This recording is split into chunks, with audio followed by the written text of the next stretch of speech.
Walter O'Donnell with Supercharged Stocks. Glad to have a nice, wonderful August warm day here to talk with Roger Rosmus, who's the president and CEO of Goliath Resources. How are you doing? How's August going for you? It's going fantastic, thanks. The weather here's been pretty nice as well, so I can't complain.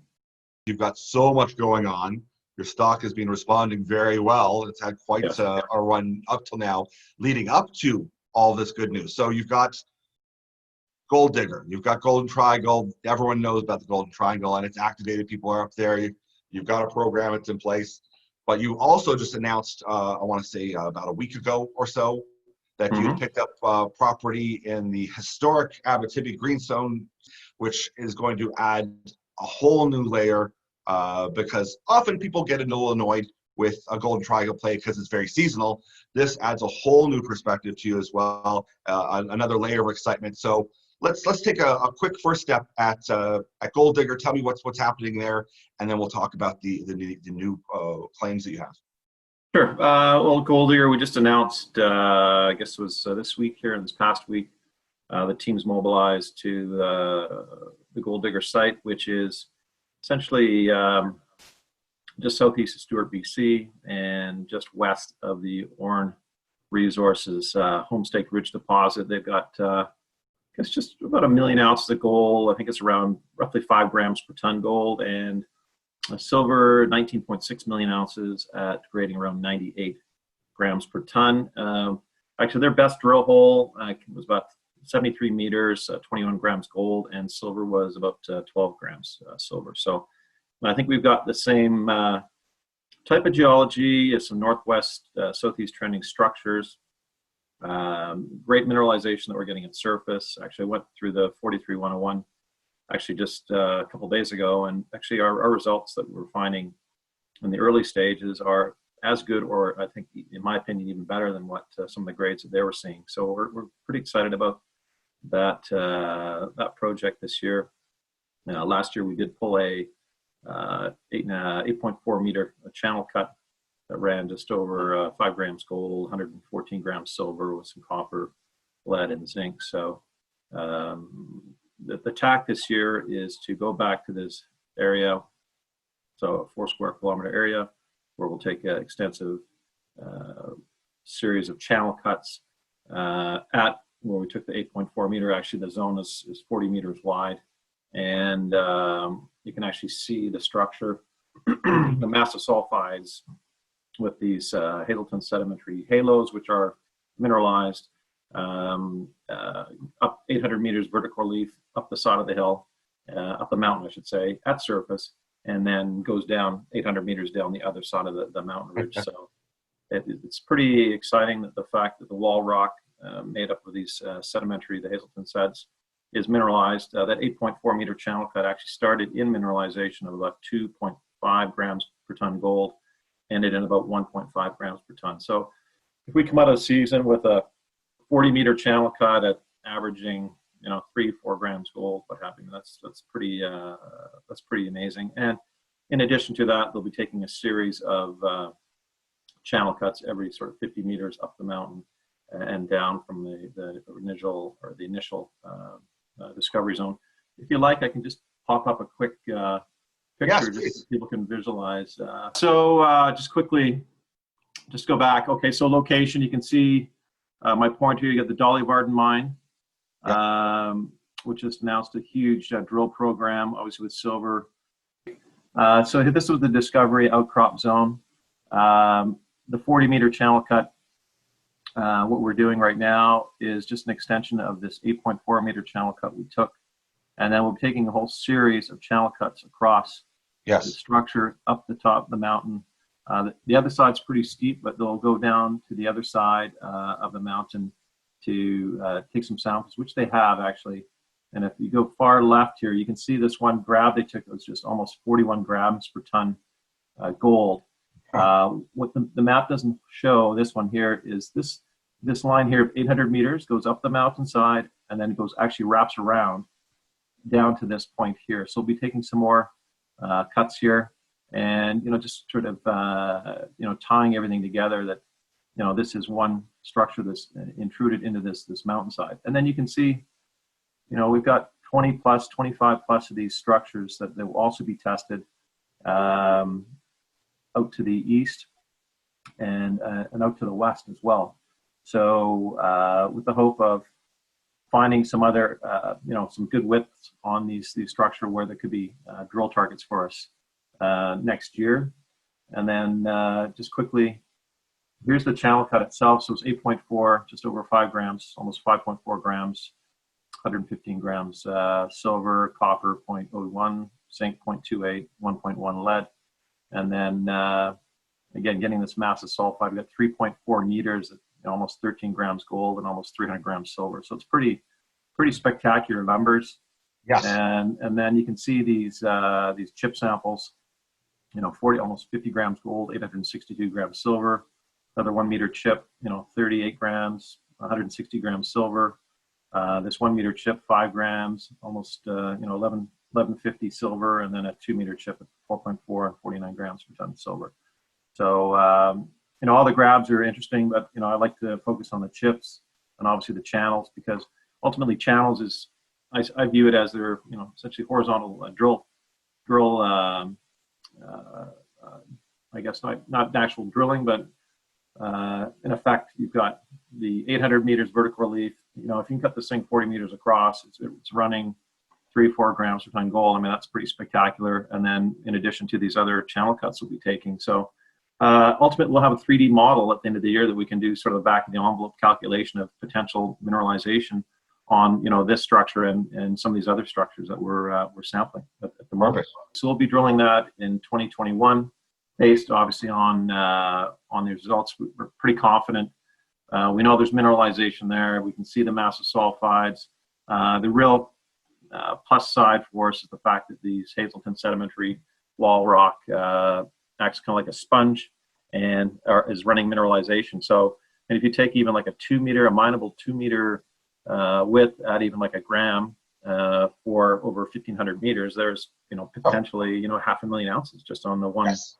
On the one zone. So, and we got this 140 meter width component. One of the geos, commented that, in his opinion, that on, his mind, his eye of the structures is, average of, possibly 10 to 15 meters. So, I mean, that's some pretty serious tonnage, assuming, Yes. it carries mineralization, right? Yes. So yes. that's why we're super excited about it, and that's why I think we're getting a lot of attention. Certainly, in the Golden Triangle and folks that do follow names in that space or in that. And also, just if I can add, we're not talking about drilling 2 kilometers down either. Well, no, well, you don't really. I mean, you can see the mineral. Well, Yeah. anyways, the structure is there, so it's not. There's no overburden. Yeah. So it's 800 meters. Yeah. And you take a horizontal, let's call it a channel cut. Not obviously not as good as a drill hole, but certainly 40 meters across. We know it's 800 meters in length up one side, 800 down the other side. Yeah. From point to point, valley to valley is over a kilometer. So Yes. just do the math on on the potential volume there, and that's just one of the structures. Yeah. So I think this could be, I think, one of the sweethearts discoveries coming out of the triangle this year. Yeah, excellent. Well, we're looking forward to seeing what those results come. But it's so exciting too whenever you can, like, you're not chasing blindly. You're chasing after a system that you can see. Correct. I mean, everybody loves this region, and lots of stars coming out of there. And you guys, I think it's exciting that you have another. It gives you guys another look, because and I mentioned before, sometimes people get frustrated that they're like, oh, these seasonal plays, and it doesn't matter if it's Tudor or if it's yourself or anyone else. Having this just adds another dimension to you as well. Sure. Yeah, a lot of shareholders, again, to your point, frustrated about, season so short, news flow, it's very short as well. A lot of the European shareholders, we're always commenting every time I was road showing over there with these folks, the pre-COVID, where, you need to maybe get something that's you can work on year round and sort of flatten out the news flow that we're, news flowing year round, because typically you can be drilling here in the winter, which we intend to do this year. Yes. So, so the projects here, Abitibi Greenstone belt, over 200 million ounces extracted. I know you follow the Great Bear. Yeah. It's up here, and you got Detour Gold, and we're over in here at Shubugamate. Yeah. And but it's a prolific area, as prolific as the Triangle, and we're essentially. I guess the idea was we were going to get here's this photo here is a good picture of the claim blocks that we acquired. You can see the different legends here with the different colors. Are essentially the extension of the Nelligan deposit, which is pretty substantial. You've got the Monster Lake up top here. You got the Joe Man. All of these properties are on the structure. We do believe it is an extension of the Nelligan deposit area.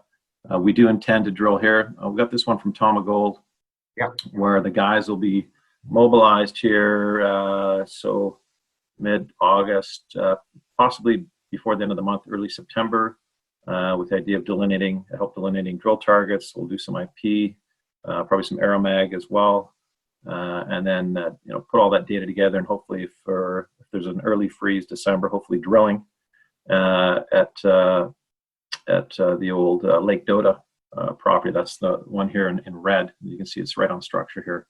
Yes. And I think it's just a great area to be in.